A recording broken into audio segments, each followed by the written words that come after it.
Scroll and Sword, welcome back. We are running through the book of Luke, and I could not be more excited to be doing this with y'all. We just read Luke 9 through 12, and if you didn't notice, the narrative begins shifting from observing Jesus to participating in his mission. And I don't know if anybody's ever told you, but you're not called to observe. You're called to participate. And all the pastors, ministry leaders who are watching online say, amen, hallelujah, shout me down from your iPhone screens right now. But, we've looked through some major teachings in these 4 chapters on discipleship, on mercy, on prayer, on kingdom priorities.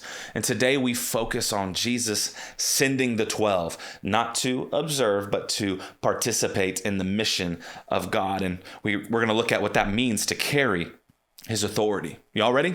All right, let's go. So Luke says Jesus called the 12 together and then gave them power and authority over demons and diseases, extending his own ministry through them. Like, we need to see this. We need to hear this. When we read these parts of the Gospels, Jesus literally told the disciples to go do what he was actually doing. And what we have to fight against is not to strictly do what 21st century Christians do, is make everything metaphorical. There are metaphors tied to this, but this is literal. He said, 12, go out and do. I give you all authority to cast out demons and devils, heal the sick, raise the dead. That's what he did. And this mission of Jesus follows a season of apprenticeship. They watched healings. They watched exorcisms and miracles before they were actually entrusted to act. In leadership, how you train somebody is first you say, okay, watch what I do. Okay, now let me watch you do what I do. So that's what we're seeing here. Jesus saying, you've watched me for a little bit. Now go, and I'm going to watch you do what I have been doing. In Luke, he uses the verb apostello for sent. This is where we get the word, the root for the word apostle, emphasizing a decisive commissioning with representative authority. They're sent to proclaim the kingdom. They're sent to heal, showing that God's reign arrives through both word and actual restoration. So he's calling them at this point. You're not just a disciple. You haven't just learned from me.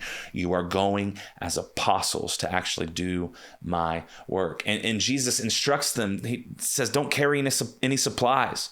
He forces them to rely on God rather than the resources, and showing that the mission is not fueled by material security. And I feel this as a pastor, and pastors and even business leaders. And if you manage a household, you sometimes have to live on resources that you can't see yet. In church, ministry leaders will often say, well, if I just had more money. Well, here's the deal. If you just had more money, you'd just be doing what you're doing right now on a larger scale. And that might not be what God wants you to do. He might want you to live in a season of scarcity so that he can teach you. He can have you learning the things that you need to learn. So when the resources do come in, things are actually changed inside of you so you can change the outside. So we don't need material security here. See, he had them stay in the first home offered. That preserves honor, and it prevents treating hospitality as a means of social advancement. It says, shake off the dust if they don't accept you. And this really signals accountability and separation. Releasing them from responsibility for rejection. Just because they rejected you does not mean you are not doing what you were supposed to be doing. And he modeled to these apostles that their authority is representational. It's not personal power.